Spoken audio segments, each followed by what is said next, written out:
हर महादेव और खमागनी सा मौकम। आज कौन सी माता जी का दिन है? आज कौन सा नवरात्रा हो गया? 5। हाँ, आज है 5वां नवरात्रा। और फिर कल 6 हो गया। हाँ और आज 5 है और फिर कल 6 है। हाँ, तो आज है और 10 को नवरात्र। बड़ा बोलो। और 10 के बाद नवरात्र खत्म हो जाएंगी। हाँ, तो आज आपने पूछ रहे थे कौन सी माता जी का दिन है, तो आज है 5वां दिन। अपन स्कंद माता जी को पूजते हैं। कौन सी माता जी? स्कंद माता जी। और सुनो, आज सारे बाद ना माता जी की ना आरती लेती मैंने। अच्छा, हाँ, तो पूजा ना वो पूजा के लिए। हाँ, डेली जोत करते हैं ना। नीचे माता जी। अब मुझे माता जी के बारे में बताओ। हाँ, तो आज है स्कंद माता जी का दिन, और इसके बारे में, स्कंद माता जी के बारे में ये कहा जाता है कि एक राक्षस था। राक्षस होता है ना। हाँ। एक राक्षस था, उसका क्या नाम था? तारकासुर। क्या नाम था? तारकासुर। हाँ, तो वो तारकासुर राक्षस को ना ब्रह्मा जी से वरदान मिला था। ब्रह्मा जी क्या होते हैं? ब्रह्मा जी जो सृष्टि के रचयिता है ना, उनको ब्रह्मा जी कहते हैं। वो भगवान ब्रह्मा है, जिन्होंने ये पूरा सृष्टि बनाई है ना, संसार बनाया है, वो हैं ब्रह्मा जी। ठीक है। सृष्टि के रचयिता कौन है? ब्रह्मा जी। ब्रह्मा जी। और पालन करता कौन है? विष्णु जी। विष्णु। हाँ, तो उनको, तारकासुर को ये वरदान मिला था ब्रह्मा जी से कि उनकी जो मृत्यु है ना, यानी कि मौत, कि उसकी मृत्यु सिर्फ जो हरहर शंभु है ना, शिव जी, हाँ। उनकी संतान ही कर सकती है। संतान का संतान यानी बच्चा। जैसे आप मेरी संतान हो ना, आप मेरे बच्चे हो ना, वो ही उनको जिंदा कर सकते हैं, मार सकते हैं। सिर्फ शिव जी का जो बेबी होगा ना, वो ही तारकासुर को मार सकता है। ये उन्होंने वरदान ले लिया था राक्षस ने। बेबी को मार सकते हैं। हरहर शंभु का बेबी उस राक्षस को मार सकता था बस। हैं? गणेश जी से भी पहले एक और हुए थे हरहर शंभु के बेटे, कार्तिकेय जी। बताया था ना मैंने आपको। कार्तिकेय जी कौन है? कार्तिकेय जी हरहर शंभु के सबसे पहली संतान थी, जिनका नाम था कार्तिकेय जी। हाँ, तो उसके बाद जब तारकासुर का बहुत आतंक बढ़ गया ना, तो माता पार्वती ने स्कंद माता का रूप धारण किया, और जो उनके पुत्र थे ना स्कंद, जो कार्तिकेय जी थे ना, उनका एक नाम और था स्कंद। क्या नाम था? स्कंद। तो फिर उन्होंने कार्तिकेय जी यानी स्कंद को युद्ध के लिए तैयार किया, और कार्तिक जी के नाम, तो कार्तिकेय जी, उनका दूसरा नाम था स्कंद। तो स्कंद की माता कहलाने की वजह से माता जी का एक नाम पड़ा स्कंद माता। आप समझ आया स्कंद माता का महत्व? ये कहानी थी स्कंद माता की। हाँ, आप पूछो। मैं आपको एक चीज बता दूं। ये देखो, इसमें से ना आपको बताती हूँ। पहले नमन करो, फिर चालू करते हैं अपन भगवत गीता। चलो नमन करो। ओम नमो नमो नमः। आप पूछो, क्या पूछ रहे थे आप? मैं पूछ रही थी, मैं इसका नाम भूल गई। ये कौन है? कौन? ये हैं अर्जुन। ये अर्जुन और ये कान्हा जी है। ये कान्हा जी हैं। और ये हनुमान जी ऊपर। हाँ, ये हनुमान जी भी थे उनके साथ युद्ध में, कुरुक्षेत्र के युद्ध में, जो इस रथ की रक्षा कर रहे थे। वो उनको देख रहे हैं। हाँ, वो सब देख रहे थे और अर्जुन के रथ की रक्षा कर रहे थे। वैसे ये वाला हनुमान जी ग्रीन क्यों है? तो आज अपन कौन सा अध्याय करने वाले हैं श्रीमद् भगवत गीता का?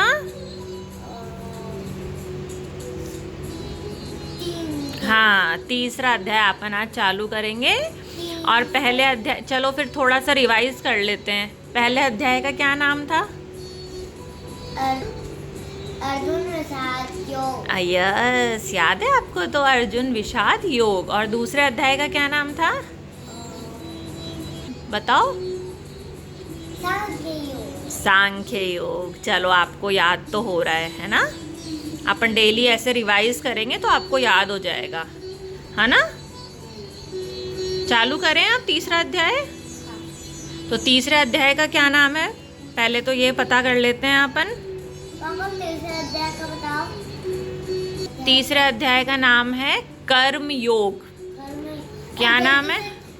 कर्म योग। अब आप जल्दी से चालू करो, नहीं तो मैं भूल जाऊंगी। तो तीसरे अध्याय का नाम है कर्म योग, जो अपन आज चालू करने वाले हैं। हाँ, ठीक है, ठीक है। तो पहले अध्याय में थे कितने श्लोक? 47, 47। 40। दूसरे अध्याय में कितने श्लोक थे सांख्य योग में? 7 to 72। और आज जो अपन तीसरा अध्याय चालू करने वाले हैं कर्म योग, इसके अंदर कितने श्लोक हैं? 4, 3, 43। तो चालू करें? हाँ। चलो, तो फिर अपन चालू करते हैं। तो अपन तीसरा अध्याय, ओम नमो भगवते वासुदेवाय नमो नमः। अथ तृतीय अध्याय। आप जल्दी से बताओ कि तीसरे अध्याय में कितने श्लोक? तो अब आपको बताते हैं तीसरे अध्याय में क्या था। तो तीसरे अध्याय में श्री कृष्ण भगवान अर्जुन से कहते हैं कि हमें अपना जो कर्म है ना, व्यक्ति का जो कर्म होता है, किसी भी पर्सन का, उसका जो कर्म होता है वो प्रधान होता है। मतलब सबसे पहले उसका कर्म आता है। सुन रहे हो आप? समझ आ रहा है आपको? इसे समझ में तो कुछ नहीं आता। क्या समझ आ रहा है? अब इसमें सब इंसान को अपना काम करना है। हाँ, सबको अपना काम करना चाहिए। मतलब कर्म को प्रधान बताया है श्री कृष्ण ने, जो उन्होंने दूसरे अध्याय में भी जोड़ दिया था। और वो ये कहते हैं कि सबको, हर पर्सन को अपनी रुचि के हिसाब से जो उसको अच्छा लगता है, जो उसके कर्तव्य बनते हैं, जो उसकी ड्यूटी बनती है, उसके हिसाब से उसको काम करना चाहिए, बिना ये सोचे कि मुझे उसका क्या रिजल्ट मिलेगा। बोलो।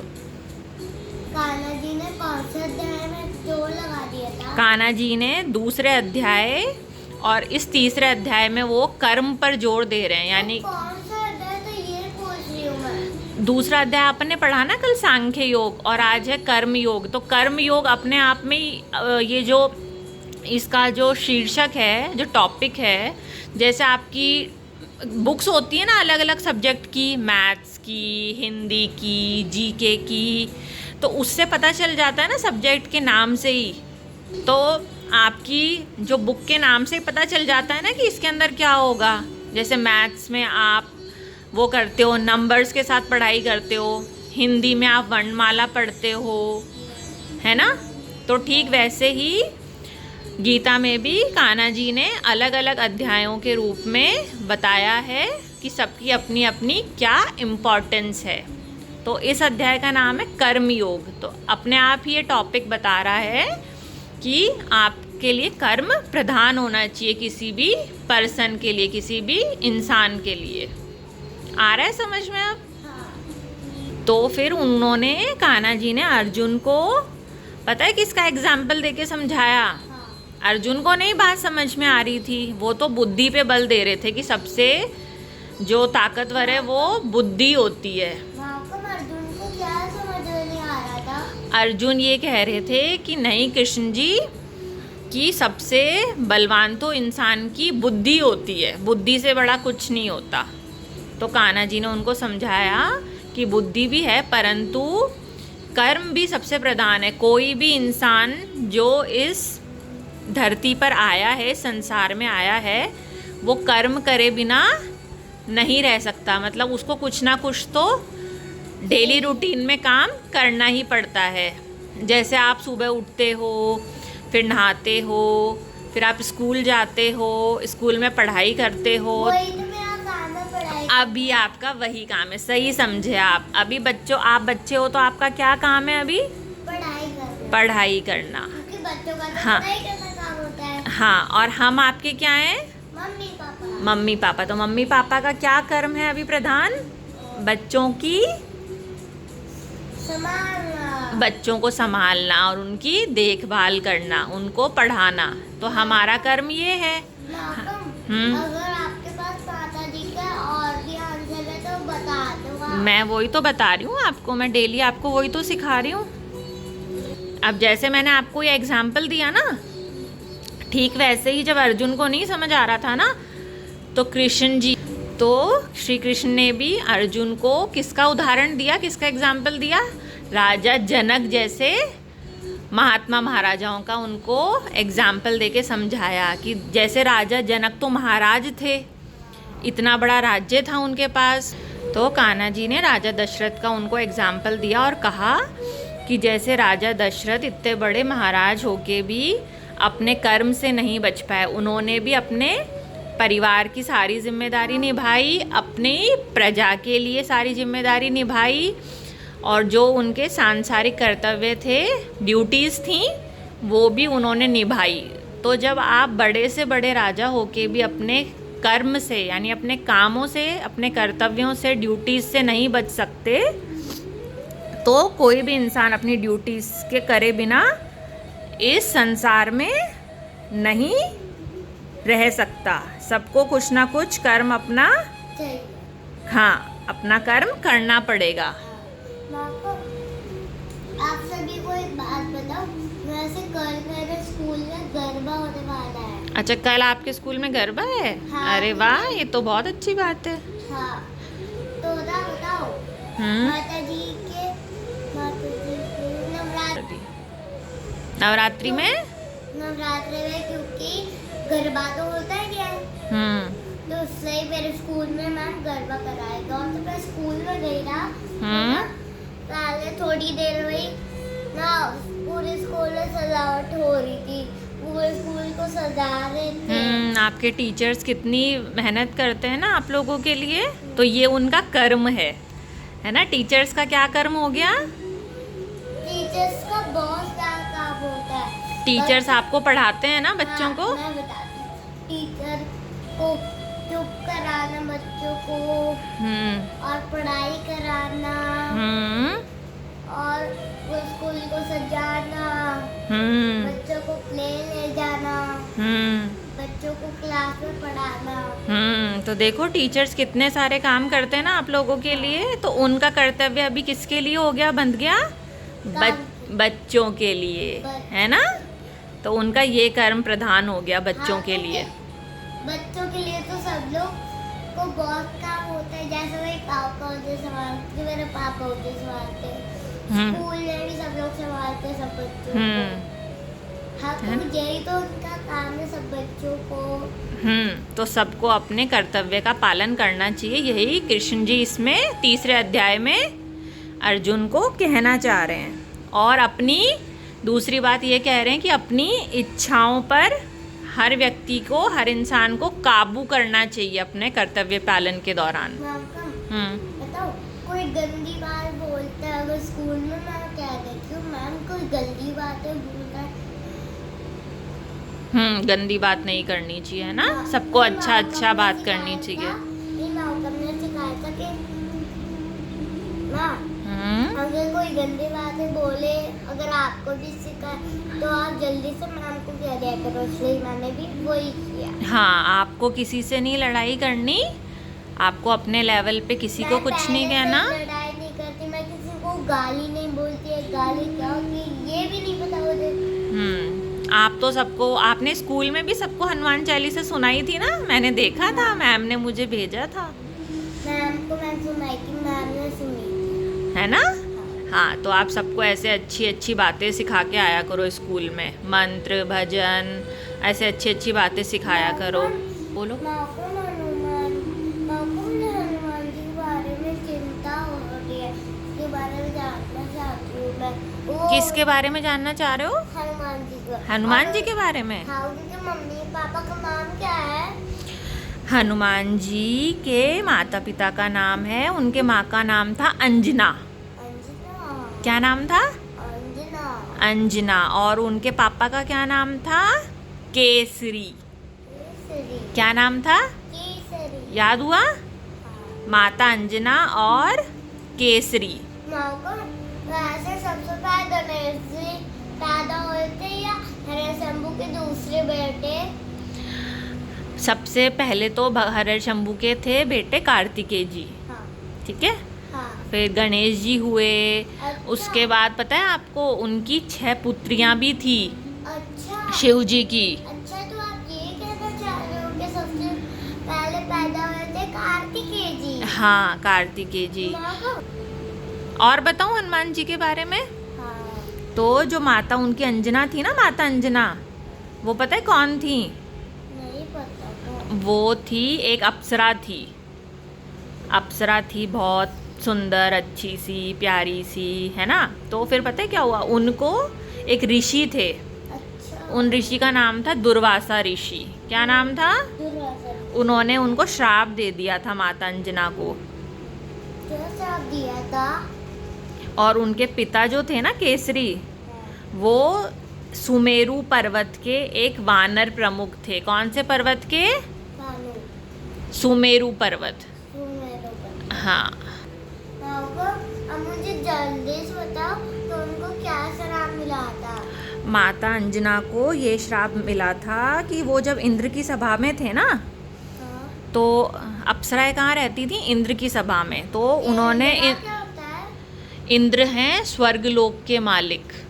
इंद्र, भगवान इंद्र, अच्छा, वो तो स्वर्गलोक के मालिक हैं। अच्छा, तो पूरी मुझे पूरी कहानी बताओ उसके बारे में। तो ये पूरी कहानी ये थी कि इंद्र की सभा में वो ऋषि भी उपस्थित थे, दुर्वासा ऋषि। तो माता अंजना ने उनके साथ गलत व्यवहार कर दिया था, उन ऋषि के साथ। क्या गलत व्यवहार? तो फिर ऋषि दुर्वासा ना नाराज हो गए। पहले आप गलत व्यवहार की, उनका सम्मान नहीं करा था उन्होंने, ठीक है, ऋषि जी का। उनको समाना नहीं था। हाँ, सम्मान नहीं, सम्मान सम्मान मतलब था। आदर, है ना, अच्छे से बात नहीं करी थी। तो वो ऋषि फिर नाराज हो गए, गुस्सा हो गए। तो फिर उन्होंने माता अंजना को श्राप दिया कि तुम्हें एक वानरी के रूप में जन्म लेना पड़ेगा, तुम्हें एक वानरी का रूप धारण करना पड़ेगा इस अप्सरा से। अब आया समझ में? उनको ये श्राप मिला था, ठीक है। फिर वो ये हनुमान जी किधर रहते हैं? हनुमान जी, ऐसा कहा जाता है कि कलयुग में गंधमादन पर्वत, कौन सा पर्वत?